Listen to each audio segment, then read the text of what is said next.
Okay, class, lecture number 7. You have an examination right on the horizon here, folks. We have one more lecture that we have to go through, and then you'll have your examination. I'm going to try to give you a review before I try to find a time to give you a review before that examination, too. More on that later. All right, last time we were together, we talked about the scientific revolution. We talked about the Enlightenment, all fun periods of time. You got exposed to, if you will, to Nicholas Copernicus from Poland. And you can go back through your notes on that. You can see what he said. And these planets and the Earth orbit the Sun in concentric circles. And we talked about another person by the name of Johannes Kepler. Who actually lived in Prague, which of course is in Bohemia in the Czech Republic as we recognize it today. Johannes Kepler.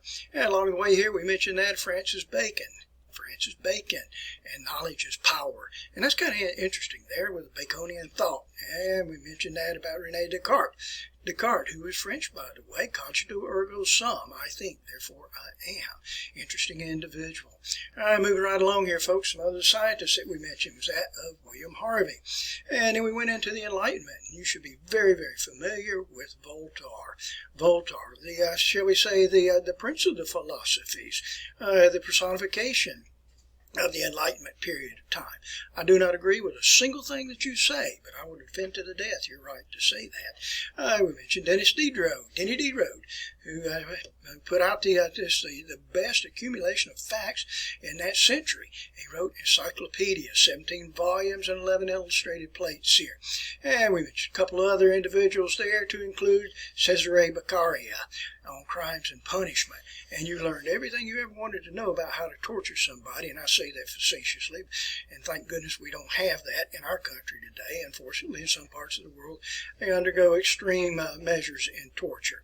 Let's see here, and I believe that was about it for that. So let's move on here, folks. I want to complete this section here with the Enlightenment.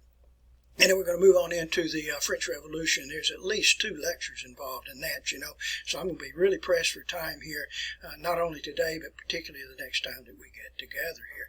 All right, so let's wrap up some of these philosophers. We'll go into our document camera here, and let's see who we have. And one individual, he was a German, by the way. His name was Gotthold Lessing.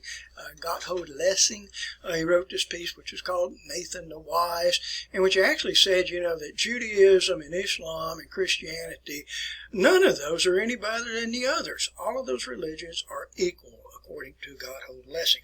And let's move on to Immanuel Kant. Dare to know, he's the one that coined that phrase here, and he wrote a couple of pieces. I put one of them down here for you.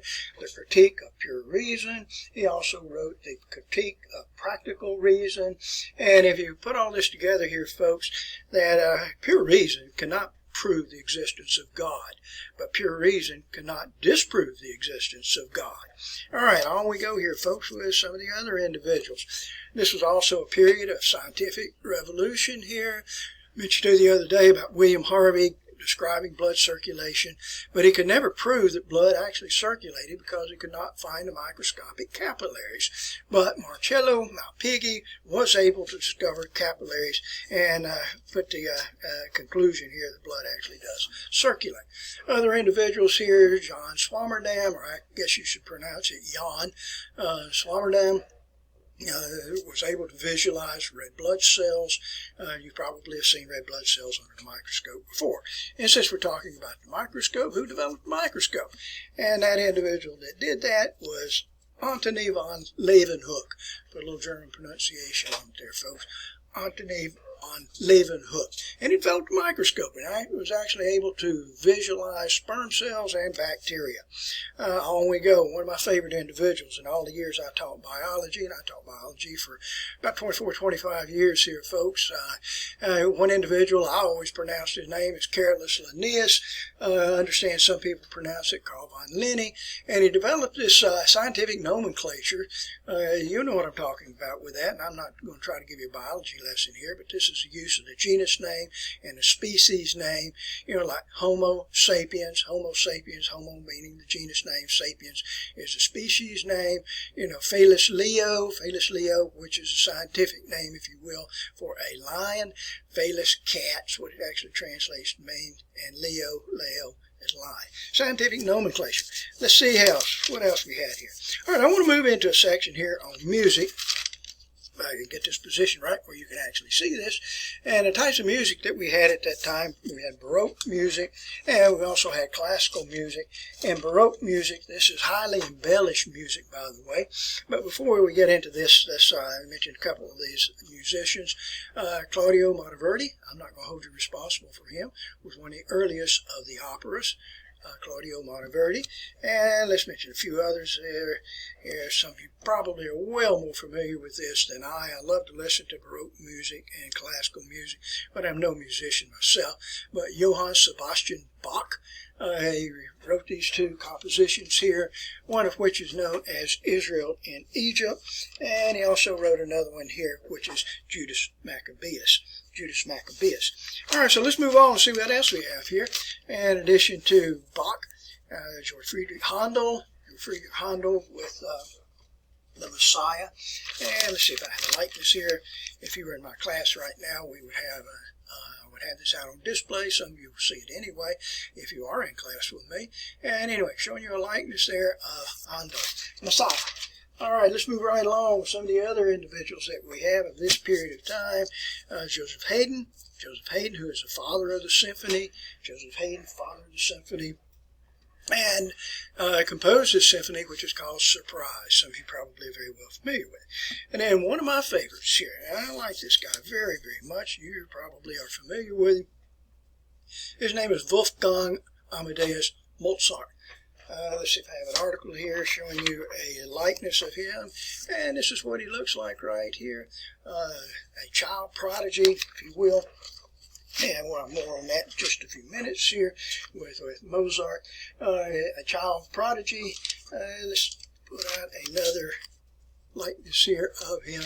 And in fact, for Mozart, which by the way, Mozart was born in 1721. He would die in 1756 at the age of 35. But he began composing at age 4. He started touring Europe, playing the piano at age 6. He wrote his first symphony at age 9. He was a favorite of the aristocracy, but he was just spoiled. He was just spoiled rotten, actually. Maria Theresa, who was the Empress of Austria, made him a Knight of the Golden Spur. But he lost popularity as an adult. He had a very ill disposition, and I'll mispronounce this, but he was kind of like what's that guy's name? Joseph Bieber or Bieber, or whatever his name is, Justin Bieber. I believe that's it anyway, you know. And again, I know nothing about music with this. But he had difficulty gaining employment, and he was just a quite unpopular individual, and he died at the age of 35. A lot of your textbooks will tell you that he died of unknown causes, but it's pretty well assured today that he died of rheumatic fever. And some textbooks will tell you that he's buried in a pauper's grave. I'll leave that up to you to determine that. If you travel to Vienna, and that's where he lies and rests today, if you go to Vienna, see if I get this position right here. This was a simple apartment I'm talking about here. That was the apartment there of Mozart. As far as I know, you cannot go into that apartment, but you can. There's a historical plaque that's right there, right in the center section of Vienna. A wonderful town there. You'll love Vienna when you get a chance to travel there. And if you were so inclined to do so, you can walk or take the U-Bahn and go out to St. Mark's cemetery there. That is spelled, by the way, Saint. You know how to spell Saint. It's M-A-R-X, St. Mark's Cemetery. If you walk from downtown Vienna, it's a couple miles out there.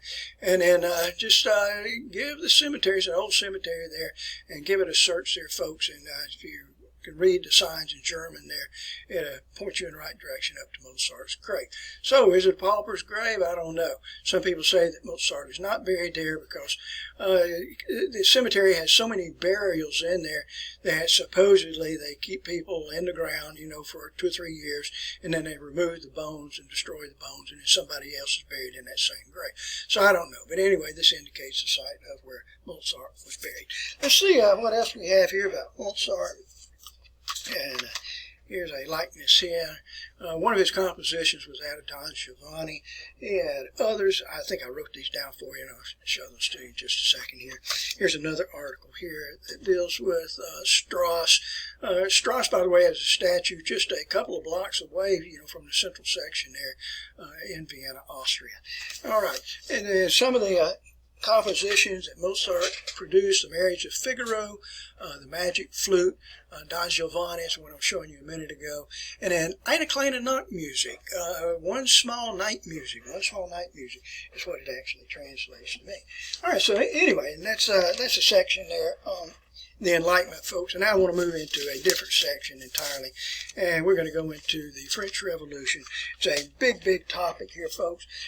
Previously I've made this as 3 lectures, but I've kind of condensed it down to 2 lectures, and there's a lot of material associated with this. But I will tell you that no 2 events in European history has shocked the world more than the French Revolution and that of the Industrial Revolution. When it was all said and done and the French Revolution is over, we're going to see the end of manorialism, the end of absolutism here, and the end of mercantilism. It's a big topic here, folks, and it's quite confusing. Now, I want you to get familiar with this phrase, and I will use it often, and we'll even use it when we get into the next sections here too, folks. And I'm talking about after your first examination. The phrase here, liberty, equality, and fraternity. It is a motto of France today. Liberty, equality, fraternity. I will say it to you folks probably 50 times before it's all said and done. So let's translate it. It is liberty, liberty for all, equality, fraternity, which is brotherhood. So it's liberty, equality for all, and brotherhood. Or in other words, we all are alike.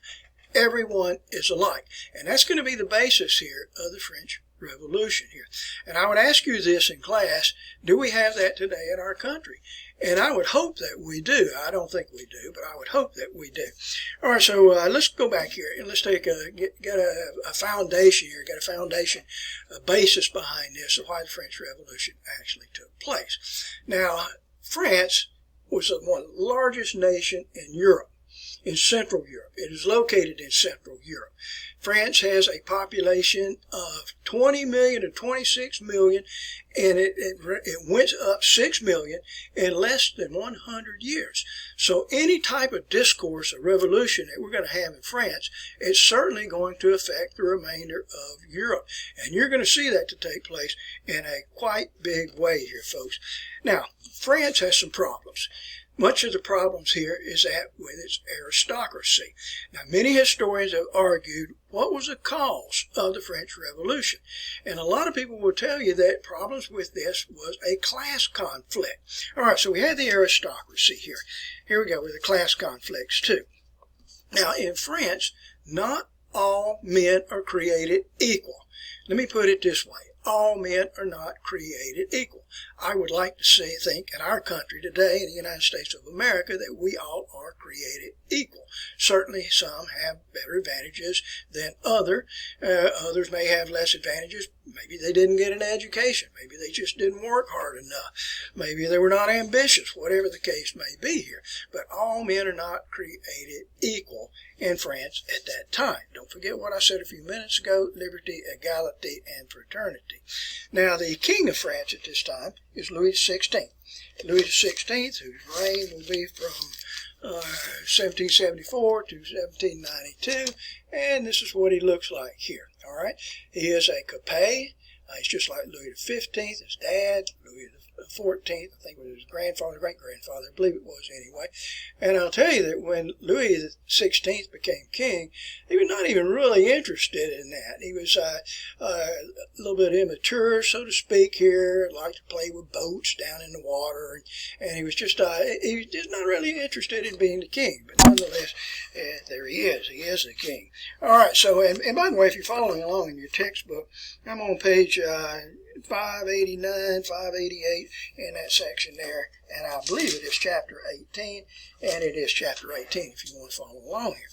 All right, now, in France, and like I said a second ago, all men are not created equal. But in France, you could actually purchase nobility. If you had enough money, you could pay the crown, you could pay Louis XVI, or pay the crown of French treasury, and you could pick up a title. Your title might be Marquis, something like that. So that's really not fair to people that don't have money. You can buy your nobility. And what does that give to you? It gives to you special privileges. You get hunting privileges. You may get tax exemptions. You may get tax reductions there, just by having, and just the esteem of it. Just by having a title, such as Marquis. Now, 2/3 of France's nobility had been purchased. 2/3 had been purchased since 1700. So this causes a lot of conflict, and even a lot of conflict within the aristocracy. Now, before I get into that, I want to denominate French population into 3 groups. And let's see what we have here. And for our first group, and the French, all of these are referred to as estates, by the way. Get comfortable with it. You need to recognize this, because I'm going to ask this of you here, folks. Now, the first estate is known as the clergy. Or I should say the clergy is known as the first estate. Now, if you're an aristocrat is referred to as the second estate. Now, if we put the total numbers together of all of these groups in the first estate and the second estate, that makes up 3% of your population. So we have 3% of the population that is literally controlling the country. Then if you are a member of the third estate, an easy way to put this is non-nobility. These are wealthy, shall we say, merchants and businessmen, lawyers, physicians, but they don't have titles of nobility, and that's considered to be the third estate. Now, we could also say the remainder of the population. If you were just a common laborer, you're a member of the third estate. So these are the 3 groups that we have. Now, I want to share a couple of likenesses here, folks, if I can get these proper here. And let me move my microphone out of the way so I don't break your ears. But if we look at this in your textbook here, you can see the members of the 3 estates here. And this likeness right here, this is the first estate, this is the clergy. If I get it over here, get it properly positioned here. And if we go to the nobility is the second estate. And over here, the common worker here, and here's a common worker. And this common worker is, that's the third estate. And notice what is happening through the third estate right here. We have the dogs, the monkeys, everything else is just nipping at his rear end. And this is the person that is carrying the country, even though he is not of nobility nor part of the clergy. And I like this one even better here, folks. And let's see if I can get it positioned right here. If we look on the back of the individual, this individual represents the second estate, that is the nobility. This individual represents the clergy, the first estate. And who are they riding on? They're riding on the back of the third estate here. The third estate is carrying the first estate and second estate. All right, so let me get this out of the way here, folks, and we'll get back to our lecture here. So, life is not fair there. Okay, so we also had a problem with the aristocrats, because the aristocrats were of 2 types. You could gain your nobility through 2 different ways here. You could gain your nobility through military service. If you distinguished yourself militarily, you were a part of the nobility of the sword, the noblesse d'épée. If you were a member of the, if you purchased your nobility, you were considered to be nobility of the robe, noblesse de robe. That's what it is known as. All right. So what this does, this causes conflict between the nobility itself. You have the old nobility, and the old nobility, who is right here, and the old nobility that earn their nobility probably through the sword, through military action here. They're generally older individuals. They've lost their wealth, but they still have the title. They still have the title. And then we have the newly rich nobility. These are the people that were merchants, that had enough money that they could actually go to the treasury, the crown, and they could purchase a title of nobility. So it caused conflicts between these 2 groups right here, the newly rich nobility and the old nobility that had still had its title, but had lost its wealth here. So a lot of conflict are taking place. Now, in addition to this, we also had a broken economy. France had enormous financial problems. And one of these financial problems, I'll take your mind off of that for a second, and where one of these financial problems came from was the American Revolution. You all know about the American Revolution, and we owe our independence in this country today largely due to France. France supported us. France recognized the United States, and France sent an army here to assist us in the closing years of the war. But the converse to that is it broke the French treasury. It honestly did. So, and I'm going to tell you right now, the French revolutionaries kept a very, very close eye on the Glorious Revolution, which had taken place 100 years earlier, but also on the American Revolution that had taken place about 15 years earlier with that. All right, so let's go back to our economic problems that we had. France was a broken country. And I will tell you, by 1780, I didn't write this out for you, but by 1780, the typical French household was spending 50% of its earnings just to buy food, just to buy bread for those hungry, starving French people. By 1789, after a extremely cold winter and a famine, there was very little food that was present there. The typical French family was spending 80% of the family income and spending that just to survive on food. So for many of the French people that lived in the countryside, they moved out. And they left the countryside and they moved to the cities. Life was no better in the cities. If you moved into Paris or you moved into some of these other French cities here, there was 50% unemployment in the cities. So we've got a really serious situation here. Now, for the people that remained in the countryside, there were always more taxes to pay. You had these rural taxes. There was a landlord's fee. I don't know if I wrote this out for you here, folks. There were landlord fees. There were the church fees. You had the manorial fees. And actually, the church did tax the people in the countryside here. It was an unfair system that we had. There were also numerous tax exemptions, particularly if you were with the nobility. If you had a title of nobility here, folks, you could get tax exemptions. You could get tax deductions there. France had an unfair system of collection. Much of the money that was taxed never made its way to the federal treasury, during this period of time. It was much improved during the reign there of Louis XIV, but by Louis XVI it was not. All right, so like I said here, we had many exemptions here, special privileges which take place here. All right, now another factor we have for Louis XVI, 1774, 1792, he was an enormously weak king. I told you earlier, he was not really interested in being king.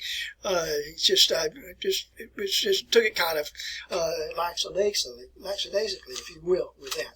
All right, now, Louis was an ambitious individual in that he wanted to reduce the plight of the poor. He wanted to halt torture here, ease the tax burden problem upon the people, but he was just not strong enough to really do so. I think personally here, one of the major problems that Louis XVI had was with his wife. His wife, who is Maria Antoinette, an extremely attractive young lady. I'm going to show you a likeness of her here, and the next time we get together, I'll show you another likeness, and you will not be able to even recognize her. This is what she looked like. Quite attractive individual. She had all these fancy hairstyles, fancy hats. I don't have any right here to show you right now here, but that's what she looked like. She's an Austrian, by the way. She's not French. She threw herself into learning French, and she became quite conversant with that.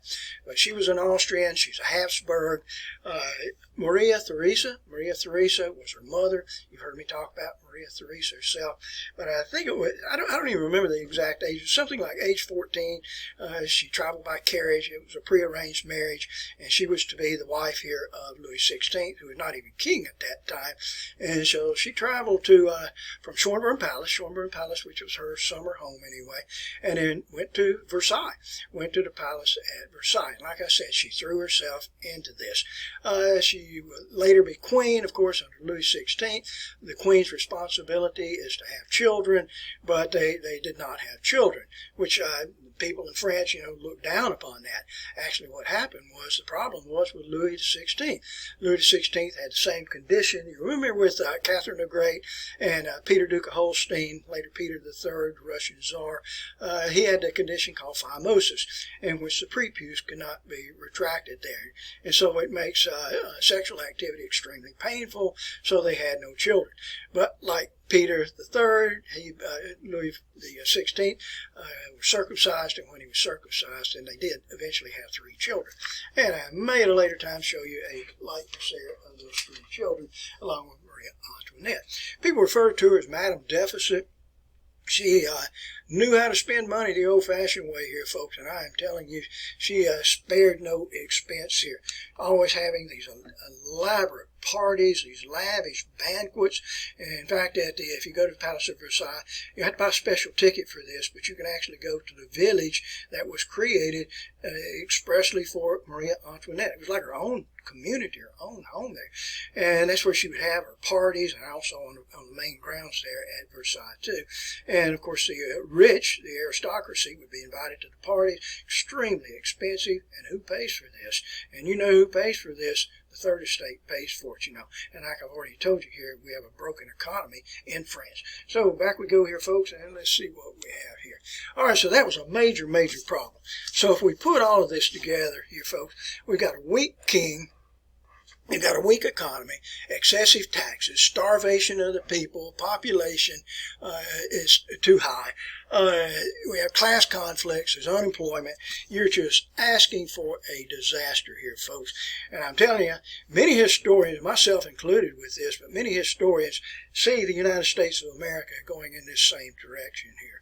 And I certainly hope that we don't end up with a revolution on our hands here, class, but we're seeing some major, major problems in our country today. You know, I've never seen America more divided than I have today. All right, and that's gone back now for at least a decade. All right, so let's move on with this, folks, here. And on May the 5th, in 1789, Louis XVI felt like there was no other option available. And so what he did, he called into meeting here what's called the Estates General. Let me be patient with me for a second. Let me try to explain that to you.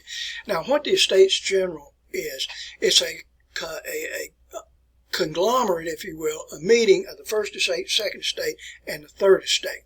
They had not come together in 175 years. The last time we had an Estates General meeting was in 1614. And I'm going to tell you right now, you know, and Louis XVI is not one of my favorite individuals, but this is going to serve to be the worst mistake that this man ever had. He called together the First, the Second, and the Third Estates here. And where they were going to meet, they were going to meet at the Estates General Meeting Hall. And this is a likeness here of the Estates General Meeting Hall. It took place on the 5th of May in 1789. That's at the Palace of Versailles, by the way, and is present there. Okay, so when he called them into session, they immediately, I'll write it down for you here, and here it is here in the Estates General Meeting Hall at Versailles.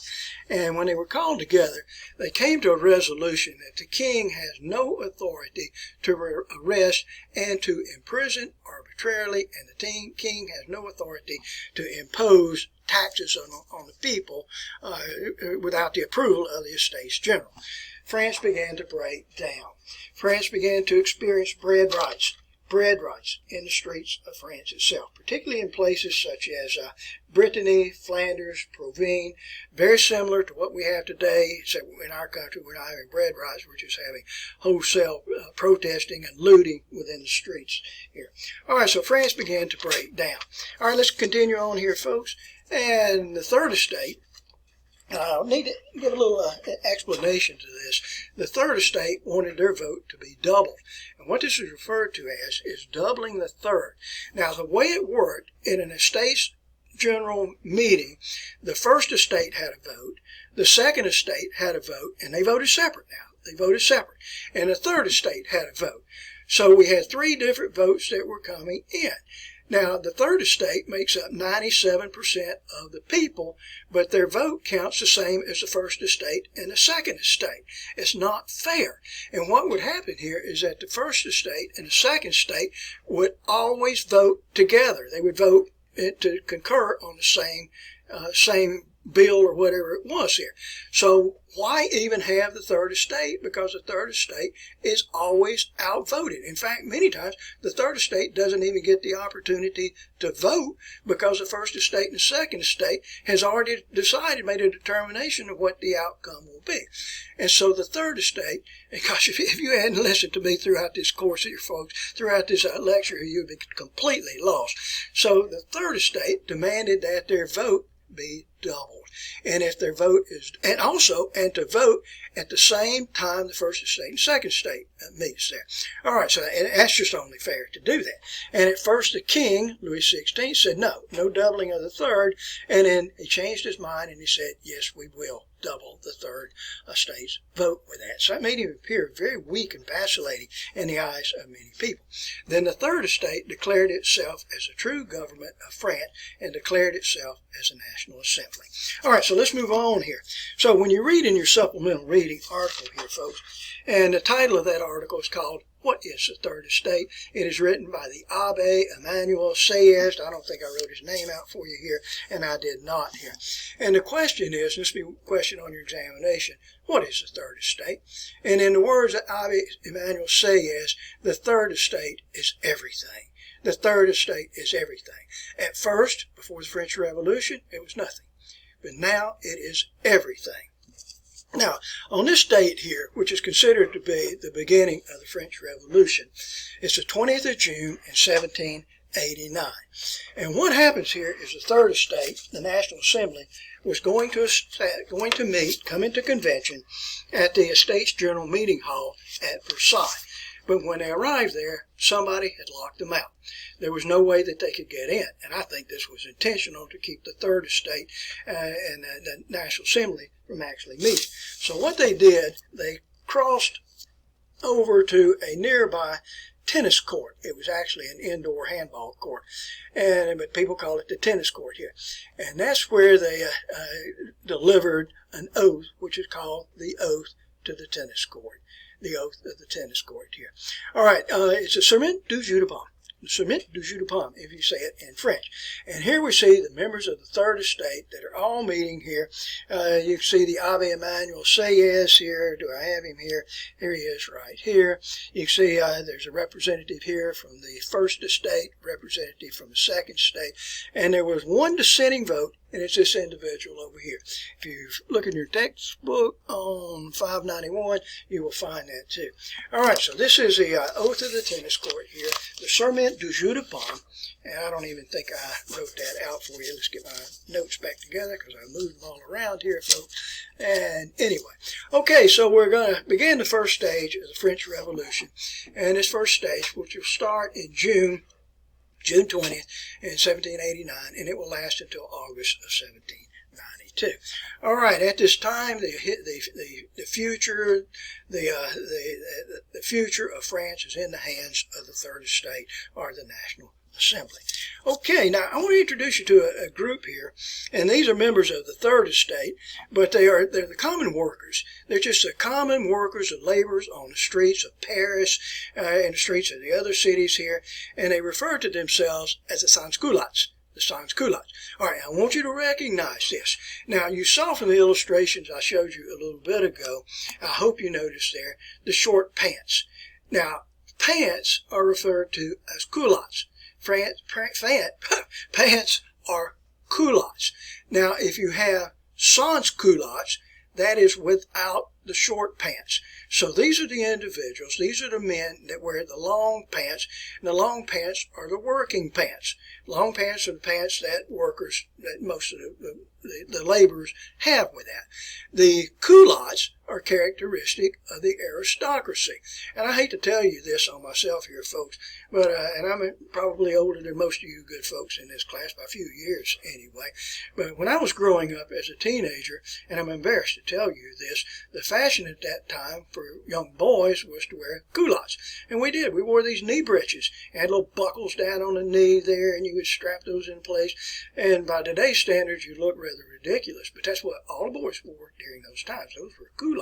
So if you're sans-culottes, that means without the short pants. You are wearing the long pants of the workers. Okay? So anyway, need to recognize sans-culottes. You'll see that again in the future, so I want you to recognize that. And we're not through talking about sans-culottes today or in our next lecture, too. So 3 events are going to take place here, folks. 3 events are going to take place, and all of these will be in 1789. In the summer and the fall of 1789. So what the sans-culottes did, the sans-culottes wanted to arm themselves. And so they broke into, this is in Paris, and they broke into a national armory and they stole literally thousands of muskets. All right, thousands of muskets. Well, that's great, but unless you have two other important items there, your musket is no more than just a club. That's all you can use it as. And what are those other two items that you have to have? You have to have musket balls and you have to have gunpowder.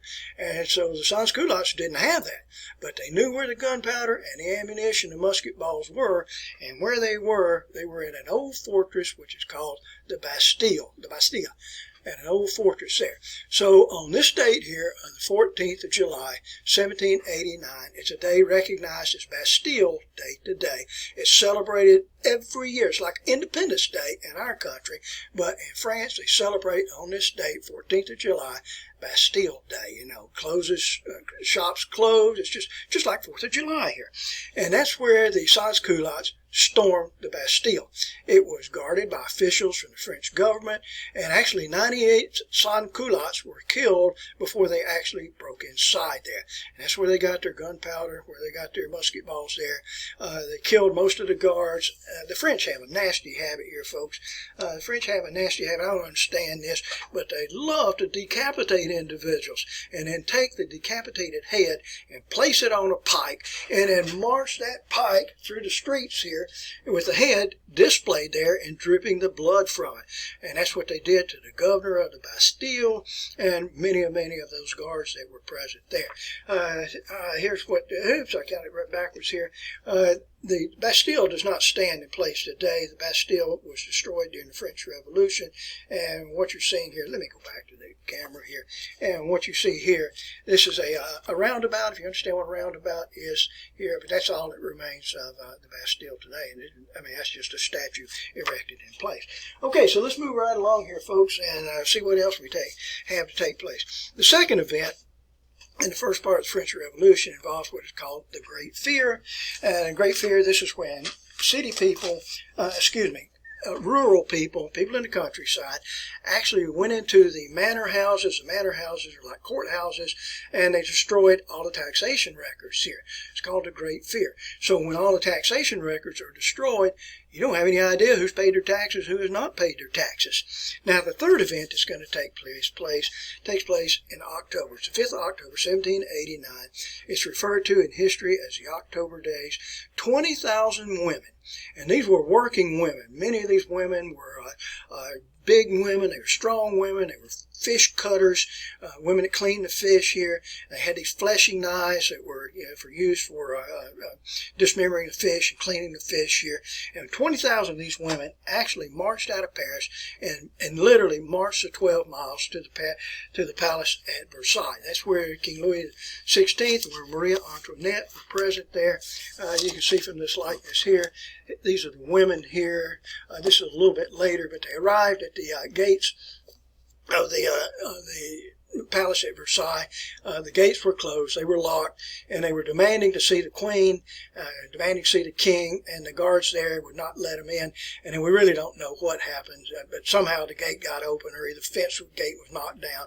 But these women were storming into the palace at Versailles looking for Maria Antoinette, and went up to her bedroom itself here. And and by the way, before that, supposedly that's when Marie Antoinette made the statement, we'll let them eat cake, and maybe if she'd offered ice cream, they would have taken her up on it, but I don't know.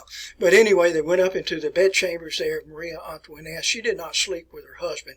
And if you go to the palace at Versailles, you can see this today, but there are all sorts of secret passages that connect rooms from the interior. So in other words, you could go into Marie Antoinette's bedroom, and then there would be a secret corridor that would lead down to the king's quarters, and the other way around too, so that you could not have to go out into the exterior, out into the visible areas of the palace. You could just go through these secret corridors.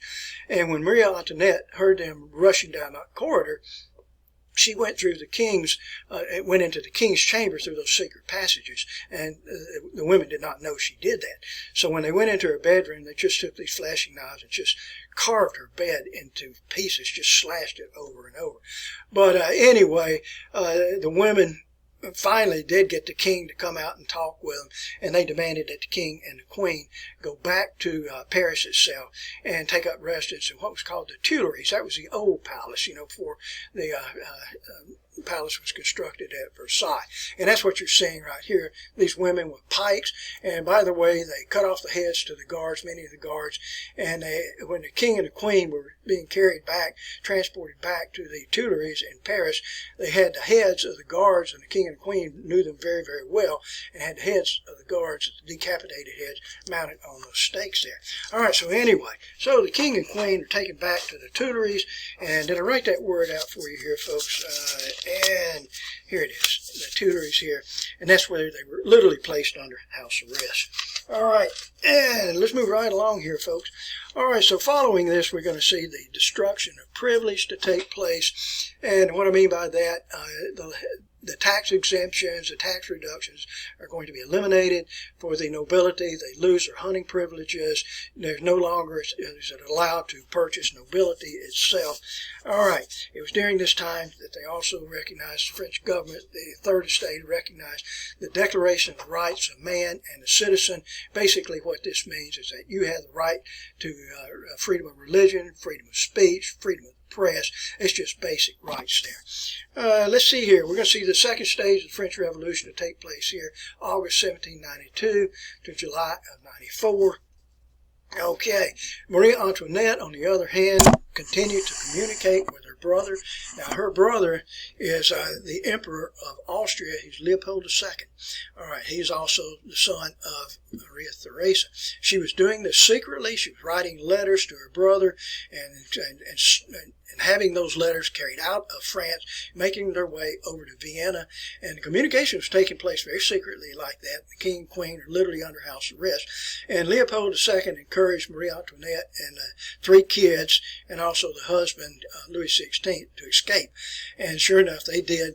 And what they attempted to do was to disguise themselves, put common person clothes over their royalty clothes, and slip away in a carriage, not a royal carriage there. And they almost made it here, folks. And they slipped away at night. And they were, in June of 1791, they were escaping, and they got near a place, and I just wrote this in, I didn't have a big marker here, and they got near a little town here, which is called Varennes. I'm going to go back to myself here, folks, and show you where it is here. So they left Paris, which is here, and you would think Austria, which Austria is over here, is a great distance away, and it is a great distance, and that was not the way that they were going to escape. So what they did when they left Paris, they were going up here to the Netherlands, and that's where the Habsburgs also have control. So that's where they were trying to make their escape to. And they got to about right here. I mean, it was a very, very close distance away from the Netherlands where the Habsburgs were, and that's where they were caught. Actually, what happened, they were stopped at a checkpoint, and the checkpoint guard there asked the man, Louis XVI, to get out of the carriage, and when he got out, his coat fell open, and when the coat fell open, the guard saw the royalty outfit there, and they knew it was the king. So they transported the king and the family, Marie Antoinette, back to the Tuileries, and that's where they, how shall I put this, really placed under house arrest with that. So let's go back to our camera here, and we'll continue with this, folks. Okay, so there was some opposition here. Edmund Burke, who was an English writer in 1790, wrote Reflections on the Revolution in France, in which he was saying this is just a violation of just the rights of the people here and the rights of the king, that the people just did not have the authority, to arrest and imprison, King Louis XVI and Maria Antoinette. Others took a different position on this. Let's see if I have it here. This individual, you may be familiar with him, Thomas Paine. He later wrote, at this time he wrote The Rights of Man. Later he was writing in the United States, Common Sense. Galvanized Americans against the British at that time. All right, so anyway, that's Thomas Paine. Okay, so let's move on here, folks. All right. In the meantime, Austria and Russia lodged a letter of protest, a declaration of penance is what it was actually referred to as, against the National Assembly, saying this was just a violation of the rights here. The people to rebel against the king itself. All right, and in return, it's unbelievable this would actually happen here. In return, on the 20th of April, 1792, France actually declared war on Austria and Prussia. For many people that were in the National Assembly, they felt like that this was just a ticket. It was just the right thing because this would bring together a cohesion of all the French people. You had other people that thought this was going to just completely destroy the revolution as it's taking place here. And then we even had other people that actually were hoping that Austria and Prussia would win the war, and if Austria and Prussia won the war, then the royalty would actually return. Okay, in the meantime, in France, a new party will take rule here, and this is a radical party, which is called the Jacobins. Now, the old traditional kind of modest members of the National Assembly were called the Girondins, and that's the way you want to pronounce it, Girondins. It looks like it's Girondin, but Girondins.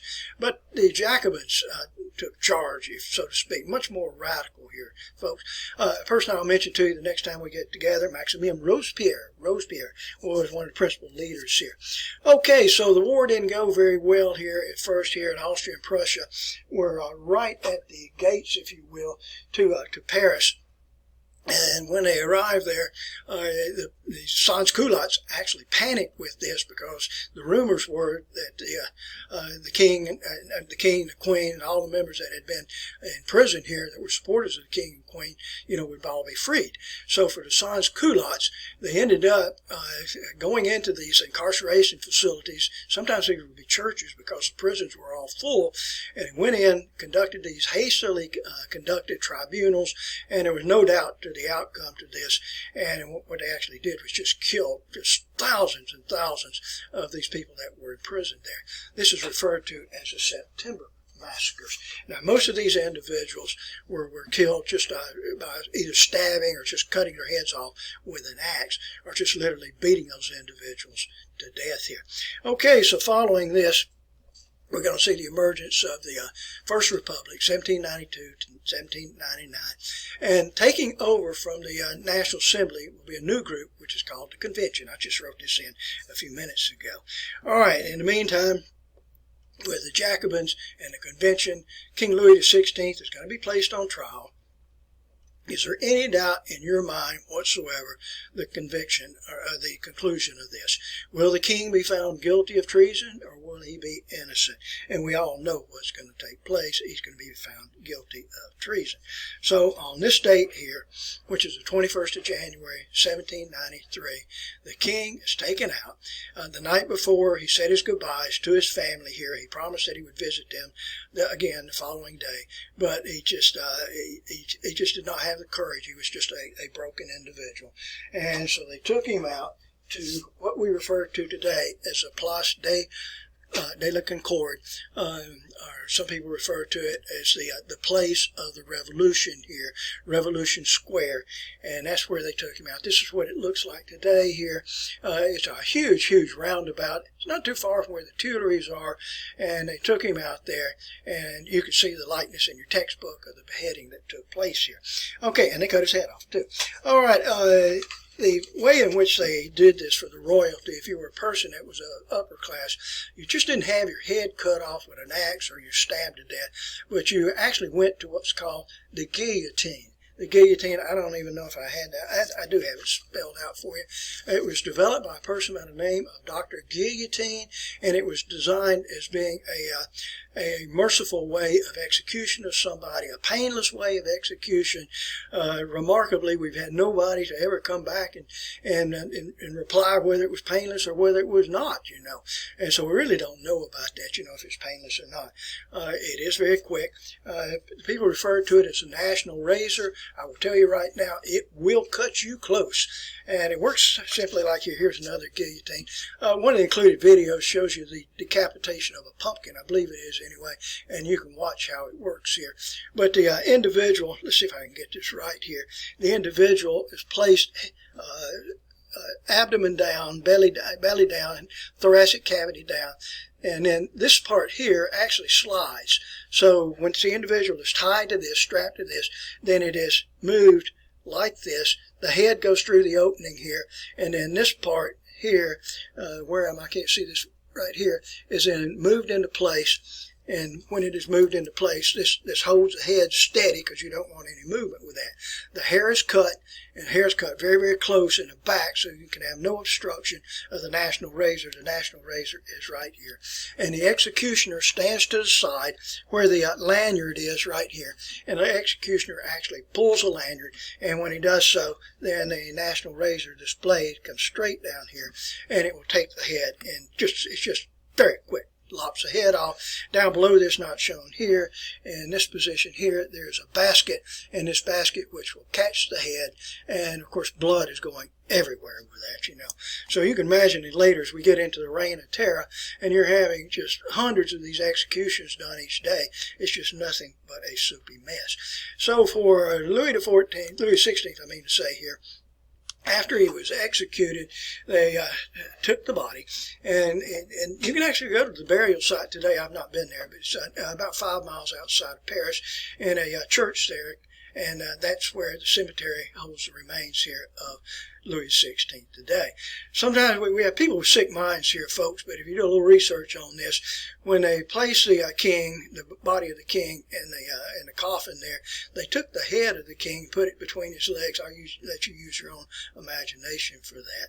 All right, so anyway, we're going to bring this lecture to a close here, folks. We're right in the middle of the French Revolution. I've been at it here almost 51 minutes, so it's time to draw this to a closure. And we've got a big lecture the next time we come back here, too, as we continue through the French Revolution. All right, stay with the material. A lot of material mounting up on you here, folks, you know, and you got your examination coming up. All right, thank you for your attention.